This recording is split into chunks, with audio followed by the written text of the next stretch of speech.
శ్రీకాళహస్తి అనగానే గుర్తొచ్చే పేరు భక్త కన్నప్ప. ఆ పరమశివుడే కిందకి దిగి వచ్చాడు భక్త కన్నప్ప భక్తికి. శ్రీకాళహస్తి వెళ్ళాలంటే పూర్వజన్మ సుకృతం ఉంటేనే వెళ్ళగలమంటారు. ఈ పరమ పావనమైన క్షేత్రం గురించి పూర్తిగా చెప్తాను వినండి. శ్రీకాళహస్తికి చాలా మంది రాహుకేతు పూజ చేయించుకోవడానికి అయితే వస్తారు. ఈ పూజ 365 రోజులు జరుగుతుంది. శ్రీకాళహస్తి రైల్వే స్టేషన్ దగ్గర నుండి టెంపుల్ కి 1.5 km దూరంలో ఉంటది. స్టేషన్ నుంచి టెంపుల్ కి ఉచిత బస్సులు అయితే ఉంటాయి. బస్సులు ఖాళీ లేకపోతే ఇక్కడ ఆటో ఛార్జ్ అయితే మినిమం 20 రూపాయలు తీసుకుంటారు. ఇక్కడ రాహుకేతు పూజ ఉదయం 6 గంటల నుంచి సాయంత్రం 6 గంటల వరకు జరుగుతాయి. ఆటో అయినా బస్సు అయినా సరే మెట్లు మార్గం కాకుండా మెయిన్ ఆర్చ్ దగ్గర దింపమంటే అక్కడే దింపుతారు. మీకు టెంపుల్ లో రూమ్స్ దొరకపోతే ఈ ముఖద్వారం నుంచి రైట్ సైడ్ లో అయితే ఫ్రెష్ అవ్వడానికి అయితే రూమ్స్ అయితే ఉంటాయి. మేమైతే రూమ్స్ తీసుకోలేదు, ఓన్లీ ఫ్రెష్ అవ్వడానికి తీసుకున్నాం. ఎందుకంటే టెంపుల్ దగ్గర ఆల్రెడీ విశ్రాంత భవనం అయితే ఉంటది పైన. ఇలా ఫ్రెష్ అవ్వడానికి 50 నుంచి 100 రూపీస్ అయితే ఛార్జ్ చేస్తారు. మీరు ఫ్రెష్ అయిపోయిన తర్వాత టెంపుల్ దగ్గరకు వస్తే 6 గంటల నుంచి అయితే పూజ అయితే మొదలు పెట్టేస్తారు. ఈ రాహుకేతు పూజకి టికెట్లు అయితే 4:30 నుంచి ఇవ్వడం మొదలు పెడతారు. ఈ రాహుకేతు పూజకి టికెట్ రేట్ 500 నుంచి స్టార్ట్ అవుతాయి. టికెట్ రేట్ 500 అయినా 750 అయినా 1500 అయినా 2500 అయినా లేదా 5100 అయినా సరే పూజా విధానం మాత్రం ఒకటే. డిఫరెన్స్ మాత్రం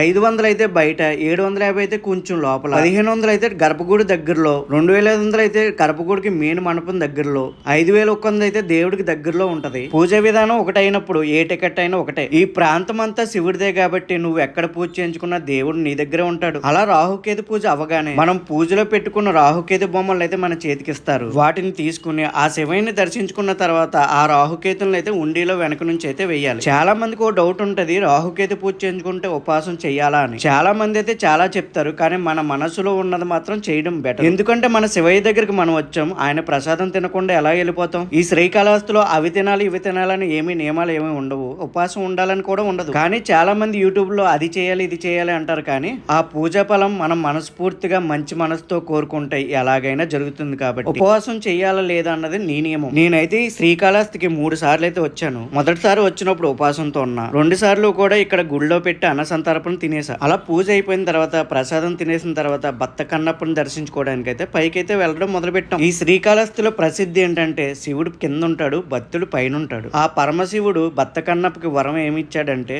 నా పైన నువ్వు ఉండాలని. దీన్ని బట్టి ఏమర్థం అవుతుంది, ఆ మహాశివుడికి శివుణ్ణి ప్రాణంగా ప్రేమించే వాళ్ళకి గుండెల్లో పెట్టుకు చూసుకుంటాడని అర్థం.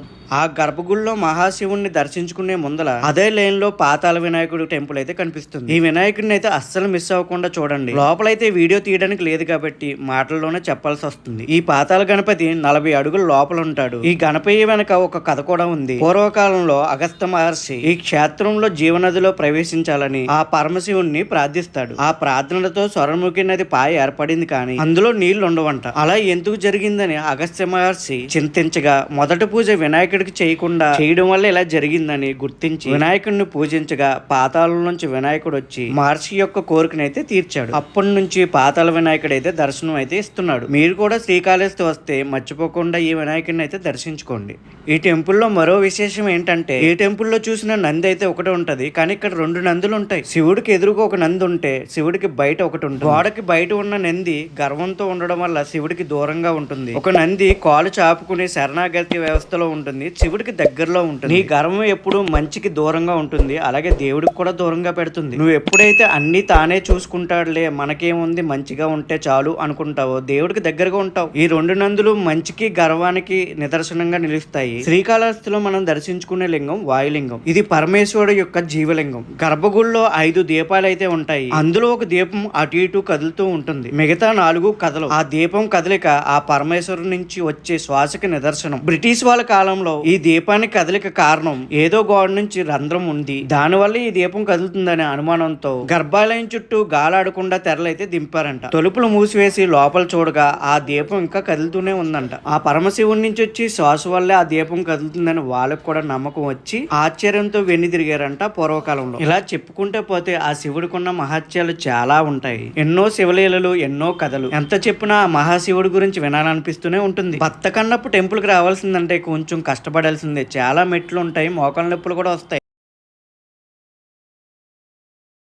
మాకంటే ముందు చాలా మంది పెద్దవాళ్ళు అయితే యాక్టివ్ గా నడుచుకుంటూ వచ్చేసారు ఇక్కడికి. మరి వాళ్ళు కూడా భక్త కన్నప్పని దర్శించుకోవాలి కదా. కానీ పైకి వచ్చిన తర్వాత ఒక్కసారి పైనుంచి కిందకి చూస్తే మనం కష్టపడి పైకి వచ్చామన్న విషయం మర్చిపోతాం ఖచ్చితంగా. పైనుంచి కిందకి చూస్తే ఆ టెంపుల్ నమూనా అంత బాగుంటుంది మామ. పైనుంచి కిందకి చూస్తే శ్రీకాళహస్తి మొత్తం కనపడుతుంది అన్నమాట. కింద ఎంతమంది అయితే దర్శించుకున్నారో అలాగే ఇక్కడ కూడా భక్త కన్నప్పని అయితే అంత మంది దర్శించుకుంటున్నారు. ఈ టెంపుల్ చుట్టూ ఎత్తైన కొండలు, ఇంకొంచెం పైన ఆ మహాశివుడు పార్వతీదేవి అయితే దర్శనమిస్తారు. ఆ శివయ్యని పార్వతీదేవిని చూస్తే ఆకాశానికి భూమికి మధ్యలో ఉన్నట్టుంటారు. చూడడానికైతే మనకి భలే ఆనందాన్ని కలిగిస్తూ ఉంటుంది. రైట్ సైడ్ వ్యూ నుంచి చూస్తే శ్రీకాళహస్తి మొత్తం కనిపిస్తుంది మనకి. భక్త కన్నప్ప దర్శనం అయ్యేప్పటికి 11:30 అయింది మాకు.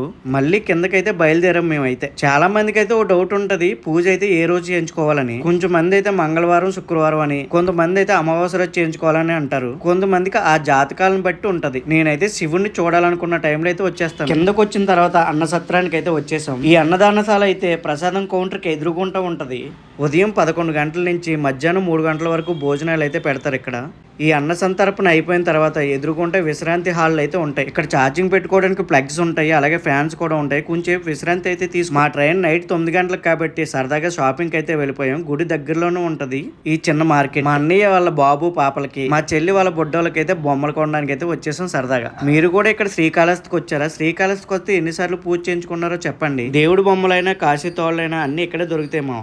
మనం ఎవరికైనా ఏమైనా కొనాలన్నా సరే ఇక్కడే కొనుక్కు వెళ్లాల్సిందే, తప్పదు. సరదాగా టైం పాస్ చేయడానికి అయితే కాసేపు అయితే అలా షాపింగ్ చేసాం. కొన్ని బొమ్మలు అయితే కొన్నాం మామ, ఇప్పుడు కనిపిస్తున్న కోరలాంటివి.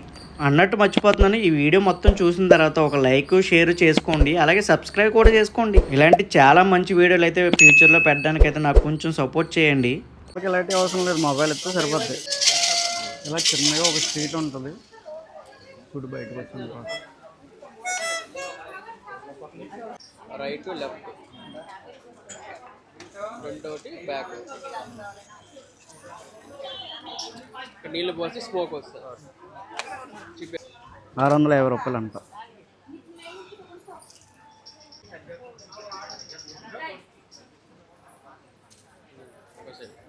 ఇప్పుడు స్మోక్ వస్తుంది బ్యాక్ సైడ్ నుంచి. ఇది బటన్ కూడా ఉంది, బటన్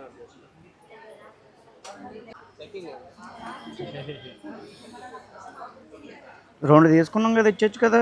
నేను 10 తీసుకుంటాను, కాటన్కి 10 వస్తాయి. బలం ఉంది కదా మామ. ఇదే బుల్లెట్ కానీ బుల్లెట్ వేసుకుంటే మైండ్ తురుకు తగులుతుంది, తురుకు తగులుతుంది. ఇది కూడా బలం ఉంది కదా, స్మోక్ వస్తుంది ఫ్రెండ్స్.